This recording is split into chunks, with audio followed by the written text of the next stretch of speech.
students in our program are really learning how to do higher ed journalism, um, which no one else is doing, right? So, like, I went to Columbia, and at Columbia, they have a focus on religion reporting, race and ethnicity reporting, all good. But we're not training the next generation of higher ed journalists, and Trinity is. So we're actually producing people who hopefully can not only cover higher ed, but also K through 12 as well. Hey, this is Jake Small, author of For Every Black Boy, and you're listening to Ed Up Accelerated Excellence.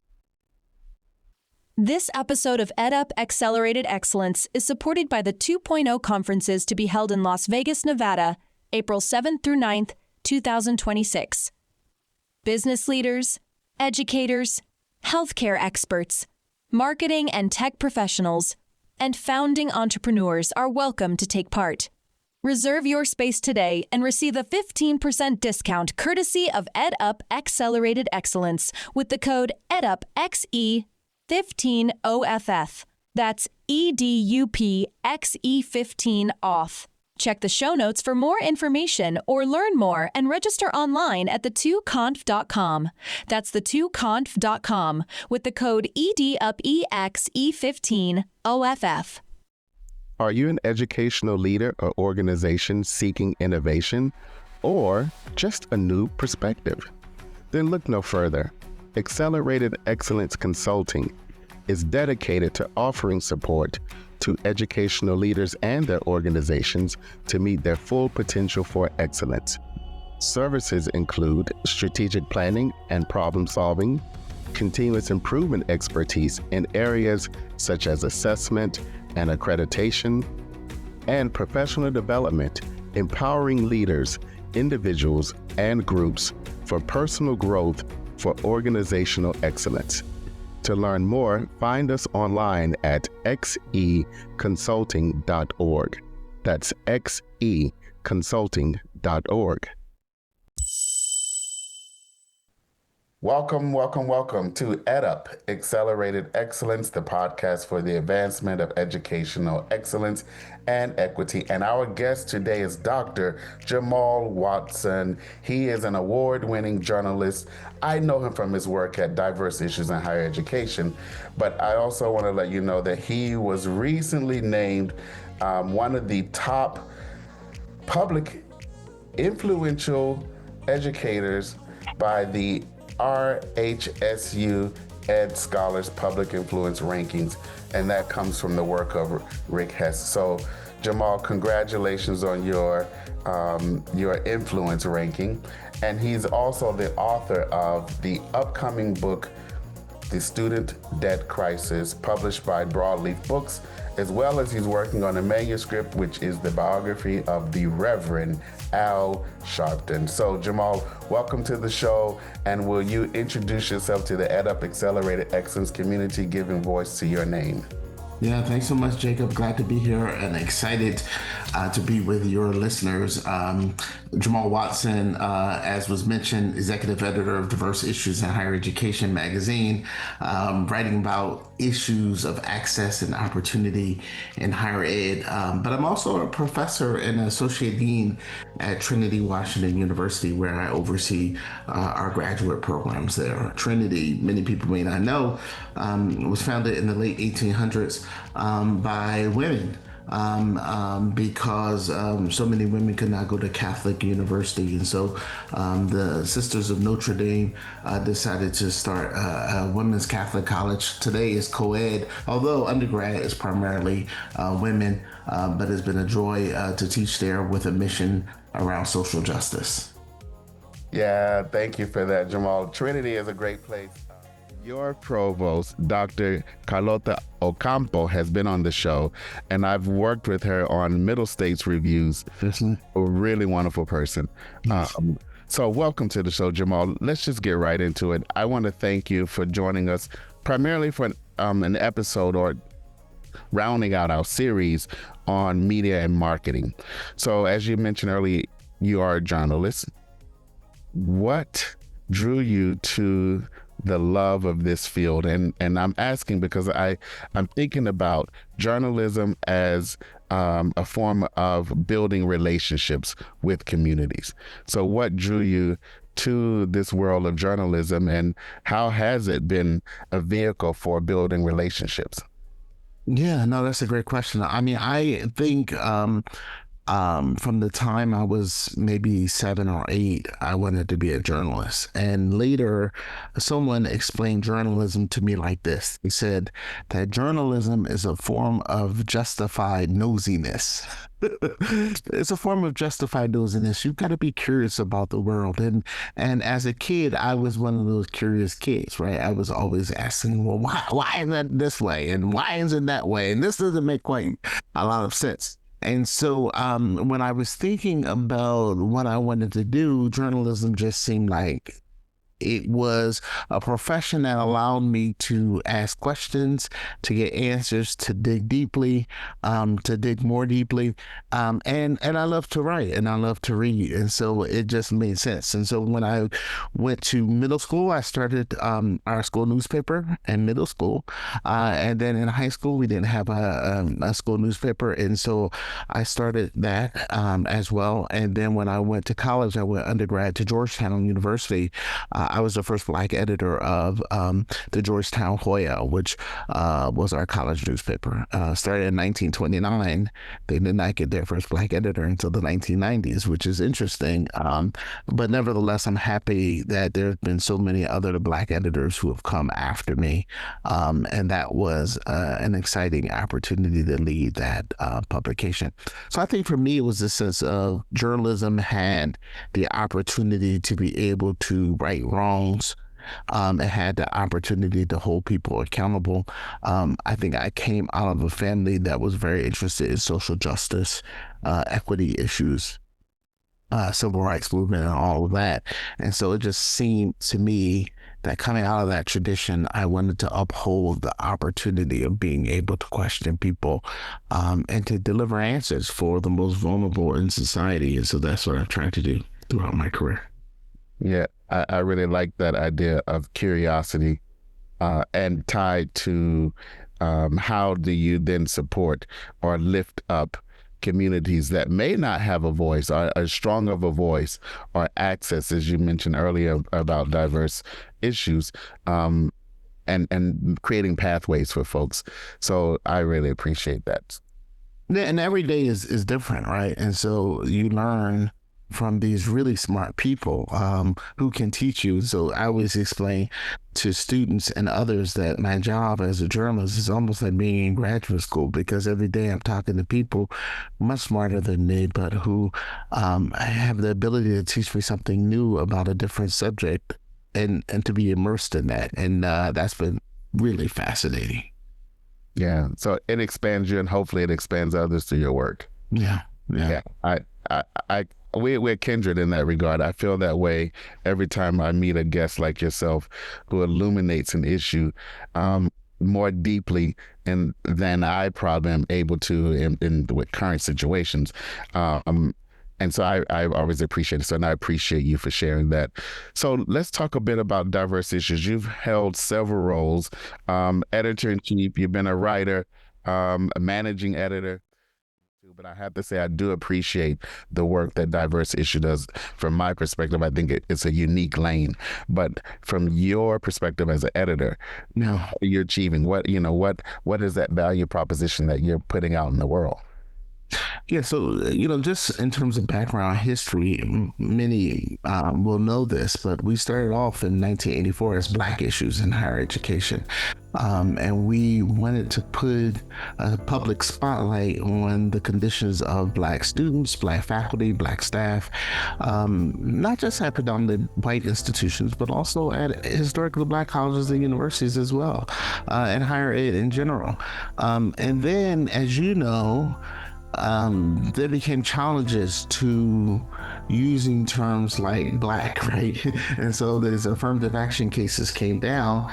And to be quite frank with you, it really hurt our advertising business model. And so we had to kind of rethink, how do we cover Black people, but also take a Kimberly Crenshaw approach of intersectionality, and also think about how do we cover other groups as well, because some of the issues are not just germane to Black people, right? I mean, and so we had to kind of push ourselves to begin to say, well, let's put a spotlight on the Latinx community. Let's also think about the Asian community. Let's move beyond race to talk about disabilities or the LGBTQ and all of those issues that I think were really roaring really in the 1990s, and so throughout the 1990s, early 2000s, and so we changed our name from Black Issues to Diverse Issues in Higher Education. What is very interesting is that we're now at another moment, right, in history where the term diverse, who would have ever thought that diverse would have become controversial?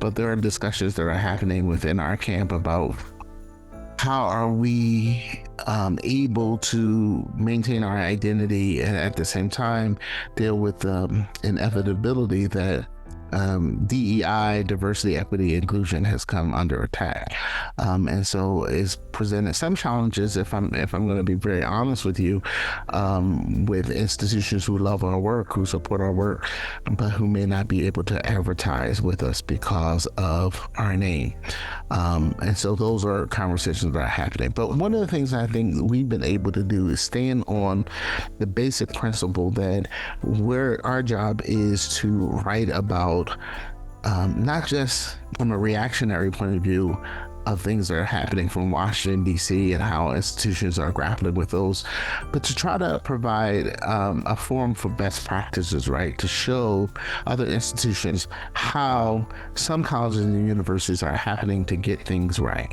Right. And I think that, our colleges and universities often get slapped on the hand and beaten up oftentimes when they do things wrong. But there are plenty of examples of many institutions who, and they're not necessarily calling it DEI, they can call it whatever they want to, but they're kind of bringing students together. They're trying to find ways to deal with and spark conversations around class issues and gender issues and racial issues. And so we wanted to try to kind of spotlight that. And that's really what we've tried to do over these 40 plus years that we've been in existence. I had a conversation with a president recently at a university, and I said, I always assumed that you guys talk to one another. And they're like, no, we see each other at conferences and stuff, but we read your publication to find out what our peer institutions are doing. And I thought that was kind of cool that they look to us to showcase the best practice models, and they're like, we steal some of those ideas too. And so when I heard that, I thought, wow, this is the best affirmation of the work that we've been set out to do and why it's so important. Yeah, and sometimes you don't know that you're doing, well, you're doing good work, but it is really, it's powerful when you have that voice of affirmation, particularly when it's least expected, or you find that people use your work in unexpected ways that is still transformative. Yes, very much so. I mean, and what is wonderful is to talk with well-known prominent scholars like the Sean Harpers of the world and others who say, I grew up reading Black Issues in Higher Education, later Diverse Issues in Higher Education when I was in graduate school. I was reading it. I couldn't wait for it to come in the mail because it gave me an insight into a field that I knew I wanted to go into. And it helped me land my job because you all were writing about the trends of faculty, tenure promotion, all of those issues that, again, a graduate student and certainly even junior faculty members would not have necessarily learned in graduate school. Like, people think all the time you go to graduate school, you learn how to navigate through the academy. That's not true. You go to graduate school, you learn your discipline, and then you have to figure out the politics of higher ed. And as you know, it is very political at some places. And so how do you negotiate and navigate that from everything? I remember we writing a story about how to negotiate salary offers. And I remember interviewing someone, and he was like, yeah, I negotiated a job for my wife too. All of those things, which again are not always top of the mind for people, particularly from underrepresented communities where we don't necessarily always have generations of people in higher ed dating back many, many, many decades. So those are things that I think have to be taught. And unless you have mentors and people who can kind of guide you through the process, I think you can get lost. Yeah, you're absolutely right. That is often those issues are taught through mentorship about the politics of higher ed. So this harkens me back to a conversation with my doctoral advisor. And when I landed my first job, and I think I had that same comment about the politics. And he says, yeah, he laughed. And then he says, yeah, there's always politics at every institution. He said, however, your focus as a doc student with regard to us is to help you to have a successful program. We often don't talk a lot about the internal politics, and we even go as far as to try to shield graduate students from being involved in those politics, while you often may end up on student involved or included or inclusive committees. They try to shield you from it. And part of that is they want you to remain, I guess, positive about the work you're doing. Focus on your research, focus on your scholarship, which is your research, and to land that first job. So you're right. I think this informal means of mentorship, like reading Black issues, now diverse issues, or your advisor taking you aside, or going to a conference, as you mentioned, even presidents meet each other at conferences. So yeah, that's very and I think it helps. What I'm seeing is a trend that's occurring, which is a little disturbing, where more and more folks who are coming into the academy are not necessarily staying, right? So the length of time in terms of when people take their tenure track position and then kind of move up through the ranks of associate and full. That's becoming less for many women of color in particular, and also just people of color in general, in part because not understanding all of the politics that come through it, like maybe getting burdened by too much service work, right, and not having enough time to do your research, or the limitations that are often put on individuals at institutions. So I think, again, to your point, it doesn't have to be through our publication, but that mentoring piece is really important if we're going to have longevity for individuals entering the academy. I'm a little concerned about the tenure of college presidents right now, and high-level administrators, and also just people who are in graduate school who are thinking about the professorate, who are seeing things that are happening in our society, like the banning of books and other things that are raising concerns, particularly at state levels, level institutions. Yeah. You raise a really good point about the tenure, and I don't mean tenure as you mentioned promotion. I mean tenure in terms of how long someone stays within the profession.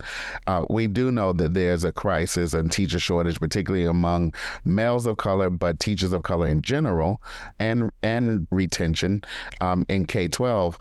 But we're highly, as a group, underrepresented in higher education as well. Yes. So I think if you were to think about the work of diverse issues, how might media and marketing or journalism as a field help to perhaps change that tide around the gap in parity for folks from marginalized communities going into education, whether it be P-12 or, because we're talking about higher ed, or in higher education? Any thoughts on that? Yeah, I mean, I think it's the stories, right? Oftentimes, institutions are trying to do a good job in recruitment, but one of the pieces that's often missing is their inability to be able to tell their story well. And so that's where, to your point, I think that journalists can help to put a spotlight on that. I think the gratifying stories of, again, you talked about your dissertation advisor. I remember my dissertation advisor, John Bracey, at the University of Massachusetts Amherst, who gave me great advice. Rest his soul. He passed away a couple of years ago, but was clearly the reason why I stayed in my PhD program. Was clearly the reason why I got through, because I would see the ways in which students responded to him. I would hear all of these wonderful stories, and everybody telling me you have to study with him. And I realized it was indeed a blessing to be mentored by him.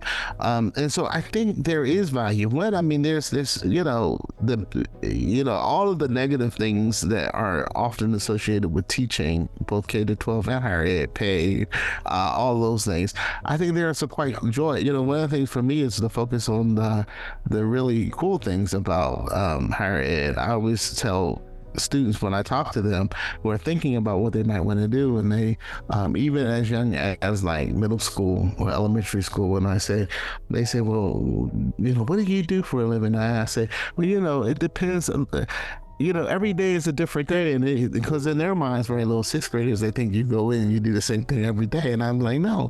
And then they're fascinated by the fact that I say I teach a class, and then I go home, and then sometimes I come back later, and sometimes I teach online, and sometimes I'm traveling, but I have to pull out my laptop to teach there, and so then I'm writing a story in between, and they're fascinated by this because in their minds, the traditional notion that you go to work at 9 o'clock and you get off at 5 o'clock and you spend the whole day at work has now been disrupted by these narratives, and now you see them and they're like dreaming and they're thinking about other possibilities, and like, let me look into this a little bit more. This might be a job for me. And so I think if we can introduce those attributes to students, or the opportunity that you can write a book and you can write it even with or chapter with one of your students, and I think gives them possibilities that probably are not things that they're even thinking about. I know I certainly wasn't thinking about it. I knew I wanted to be a journalist. I did not necessarily know that I could do journalism in higher ed.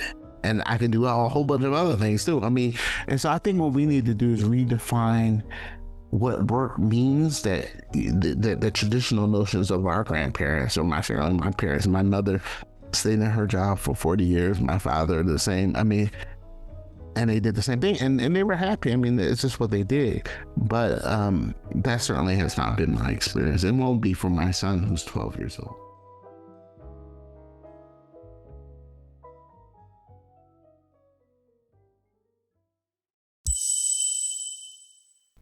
Thank you for listening to EdUp Accelerated Excellence. This episode is supported by the 2.0 conferences to be held in Las Vegas, Nevada, USA, April 7th through 9th, 2026. Business leaders, educators, healthcare experts, marketing and tech professionals, and founding entrepreneurs are welcome to take part. Reserve your space today and receive a 15% discount courtesy of EdUp Accelerated Excellence with the code EDUPXE15OFF. That's EdUPXE15OFF. Check out the details in the show notes or learn more and register online at the2conf.com. That's the2conf.com with the code EDUPXE15OFF. Are you an educational leader or organization seeking innovation, or just a new perspective? Then look no further. Accelerated Excellence Consulting is dedicated to offering support to educational leaders and their organizations to meet their full potential for excellence. Services include strategic planning and problem solving, continuous improvement expertise in areas such as assessment and accreditation, and professional development, empowering leaders, individuals, and groups for personal growth for organizational excellence. To learn more, find us online at xeconsulting.org. That's xeconsulting.org. So I want to transition a bit and talk about this book, The Debt Crisis. you conducted extensive interviews with students, administrators, and policymakers. So we're going back to sort of journalism as this notion of building community or a means of communicating with across lines. So what story or moment from those interviews has struck you the most and why? Yeah, so I tried to kind of capture why so many young people felt that they were unable to escape this mounting debt, that it didn't look hopeful for them. And yet they had done everything right? They were told, go to college, get a good degree, because a good degree is going to translate into a good job. And a good job is going to mean you can buy a house and you can do all these things and you can achieve the American dream.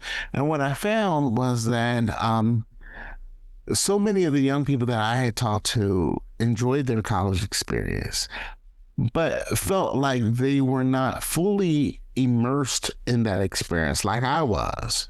When my parents dropped me off at Georgetown, my dad said to me, you only have 3 things to do: eat, sleep, and read. That's exactly what he said. Like, I didn't have to worry about working 4 jobs. I didn't have to worry about working. I had a work-study job, but that basically was it, working at the post office. But I didn't have to worry about that because I had enough financial assistance in my church back at home. And I spent a whole chapter in the book about the Black church and how the Black church has essentially been played a pivotal role in helping young people get to college.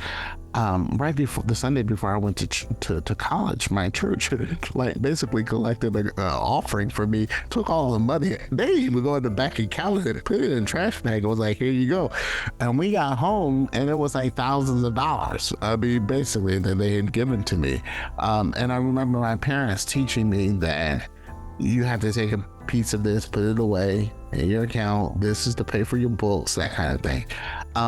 So what I realized that my experience was very different than a lot of the young people that I interviewed, where they couldn't just focus on being a college student. They had to kind of work. And these are like traditional age students. I mean, these are not even older. These are like 20, 21, because they were worried that they wouldn't be able to stay in school. And often we talk about recruitment. That's only one piece of it. The other piece is retention. How do you retain students? And we know that one of the reasons why students drop out is not because they're not doing well in school. It's because of finances, right? Finances get in the way. So for me, there were so many of those kinds of stories that were just deeply troubling, because I felt like we were on a pathway as a nation to finally be able to adequately address that issue under the last administration, and now things have kind of fallen apart. And so again, the question about defaulting on student loans, we know that the predatory lending and so many institutions where individuals have gotten degrees and have found that their credentials have been questionable at best, but yet they owe a lot of money. Those are the kinds of stories that I try to unearth in this. And we know that this impacts communities of color, particularly Black women, at high disproportionate levels.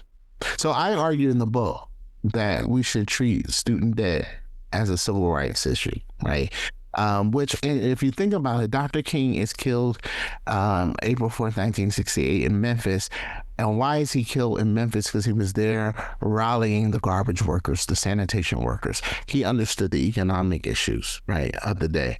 And so I argue that if we are to talk about access to equity, if we're talking about civil rights, then we have to think about the student debt issue as a civil rights issue, because it has really crippled, I think, 45 million Americans of all races, of all backgrounds, who have been held hostage, unable to realize their full dream because they owe so much. And there are other models, as you know, Jacob, around the world that we can do this better. College has just become way too expensive for a variety of reasons.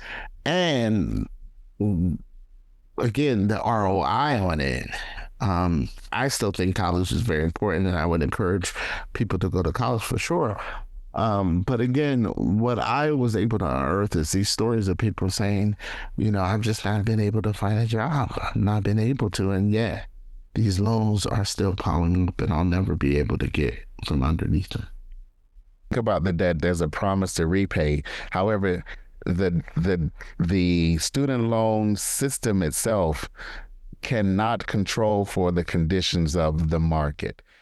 Dr. Nicholas Hollett from Berea University his episode is on a similar topic, and I encourage you. He and I address that issue a bit about post-college, so that's something else that listeners can tune into. We're speaking with Dr. Jamal Watson, who is an award-winning journalist and author of the book, The Student Debt Crisis. So, Jamal, you did talk about this student loan debt as being a civil rights issue. So you draw parallel connections between student loan debt and the legacy of historical injustice in the U.S., talking about King. But what parallels specifically can you add between the civil rights struggles of the 1960s, and the student loan movement, student debt movement today?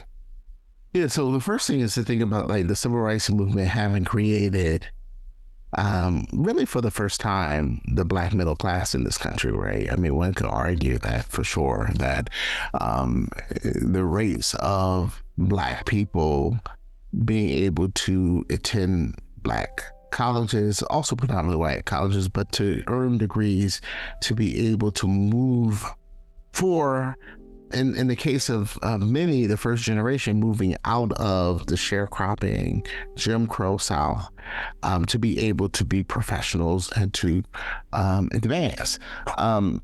So there's that parallel, right? The access to capital, the access to opportunity, which I think was very defining in the civil rights movement for sure. And so now we have all of that.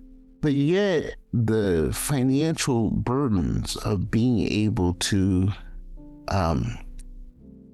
not be able to pay back this means that only goes so far. So what we're seeing is even in the rates of home ownership among Blacks is declined. So in many ways, the progress that was made in the 60s, 50s, and 60s, in my opinion, has not been fully realized today because we're almost retreating backwards, right? We know the numbers of, and there was a New York Times article a couple of months ago, which I had some questions about, but we know that there's still a challenge as it relates to Black men in college, right, across the board in general. And so I think in many ways, the reason why we have to think about this, because it's a civil rights issue for sure, as I argue, but I also think it's a global competitive issue, right? Because if people aren't going to go to college because they can't afford, or they don't want to be burdened by having to pay back all of this debt, then what does that do for our ability to be competitive with other nations, our ability to be able to break into fields that require a college degree if we are absent from the table? And I had a conversation with a young man just a couple of weeks ago. He was like, I want to go to college, but I just don't know how I can afford it. And I tried to explain to him about Pell, again, first generation. His parents are not able to help him understand how to fill out the FAFSA form. He doesn't. All of this is very obscure. He doesn't come from a school where his guidance counselors can spend time because they're trying to do other things to help navigate him way through the process. So he just said, I think I'll just not go to college. And I said, well, you don't have to go to college, but do you want to go to college? Yeah, I want to go to college. I just don't know how I'm going to be able to get there and how I'm going to be able to provide. And those are not the questions that I think young people should be asking. And in our society, we should be able to say, if you work hard and you earn a spot, the money should be there to take you through. And unfortunately, it's just not. Yeah, and we take for granted the impact that, and I'm going to say ignorance, but not in a negative way, but the fact that you don't know and how detrimental that can be, particularly if you're in, I would say, a social capital desert. So you're around a community, they don't know either. So when you ask questions, they can't readily help you. They've gone to college. And so it's the same scenario that we often forget. We see this even in grad school. Oh, well, you've been to school. You're now a graduate student. You should know how schools work. But if you've been out of school for 15 years or so, 10 years, not even 15 anymore, not even 20, so much has changed. You know, I'm going to date myself, but I was born in the 1900s. And so going to college, and I went to HBCU, but registration was all manual. Yeah. There was a piece of paper you filled out, and you went to the registrars and handed it to someone who keyed it in. Yeah. When I went back to grad school, you get your ID and there's this card and everything's online. That was mind blowing because it was not something I was used to. So because that's a good point. And I mean, and it's not just higher ed. I think it's everything, right? Right. Well, I tell my students that when I was trained as a journalist, I was trained as a print journalist. We don't train journalists now to be print journalists or broadcast. We train them to be multimedia journalists, because if you're a journalist, you better know how to operate that camera. You better know how to do a podcast, pull out on your microphone, be able to do it with your phone, because now it's so competitive, is that this opportunity that you're just writing for newspapers or writing for magazines, that's different. So we all had to learn that coming up, because I'm a traditionalist in a way. I'm like, well, you gotta write for a magazine. My young students are now saying, well, wait a minute. There are jobs that exist today that didn't exist 20 years ago. We've got something called a social media manager. You can actually get paid almost $100,000 for posting or social media. Like, these are jobs that didn't exist. And so how do we train young people to be able to enter in those spaces at a time when things with technology is advancing so quickly? Yeah. So I just think, we have to be a bit more conscientious and realizing that a lot of people don't know. Yes. Talk about access. Knowledge is part of that. That's right. That's right. So you are deeply immersed in two worlds here, journalism, and you write and engage in the work of educational policy. So how did you marry those two in crafting this book? What are your thoughts on bringing those two together? Yeah, I mean, you kind of define me as a journalist, and I certainly see myself as a journalist primarily. I mean, that's my main identity, but like so many of us, we have multiple identities, right? And so I also see myself as a historian, right? Because I have a PhD in African American studies with a focus on history and politics at the University of Massachusetts. And so because I see myself as a historian, like, I think historians and journalists are very similar in many ways, because they're always asking questions. They're always kind of digging through the archives, digging through the past to kind of try to guide us to the future. And so what I try to do is with this book is to provide a historiography of the student debt crisis. Because like, people just like, well, how did we get here, right? So I talk about how we got here. I talk about Claiborne Pell and how he was trying to make education more accessible with the naming of the Pell Grant, or Adam Clayton Powell, who most people don't know was not only kind of the pastor of Abyssinian Baptist Church in Harlem, but he was also a congressman, and he was also really a civil rights activist and crusader for kind of social justice.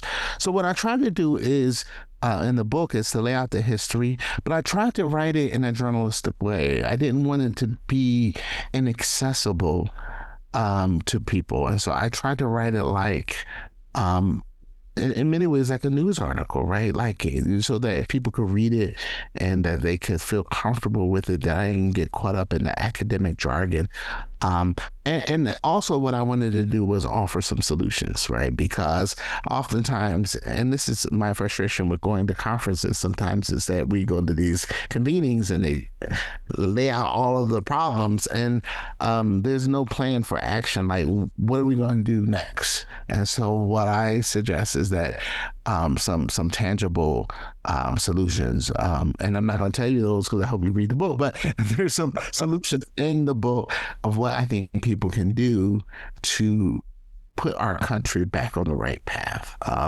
so that this is not something that we have to be grappling with forever. And some of these ideas are controversial, right? There's been discussions about reparations, right? Should Black people, for example, be compensated for slavery? But maybe we ought to be having a conversation about some form of economic reparations, not necessarily based on race exclusively, although we can have that conversation, but maybe a class-based kind of reparations that allows people who come from a certain background, disadvantaged economically, to be able to access a higher education. And yet there are best practices, because I started talking about how diverse really is a place for showcasing best practices. There are some best practices in the book of again, as I mentioned earlier, the Black church coming out of their pocket to help send kids to college. There was that wonderful demonstration of Black philanthropy when Robert Smith a couple of years ago decided to forgive student debt of the students graduating from Morehouse College. Now, some people say, well, that was Robert Smith, and and he's a billionaire, he was able to do that. But I would argue that there are examples at a smaller level that can be done where giving students a fresh start coming out of college where they don't have to be saddled with so much debt is really significant and important. So I talk about that as well. Thank you for tuning in to this episode of EdUp Accelerated Excellence with Dr. Jamal Watson. Stay tuned for Part 2, where we will continue to explore issues of educational excellence and equity.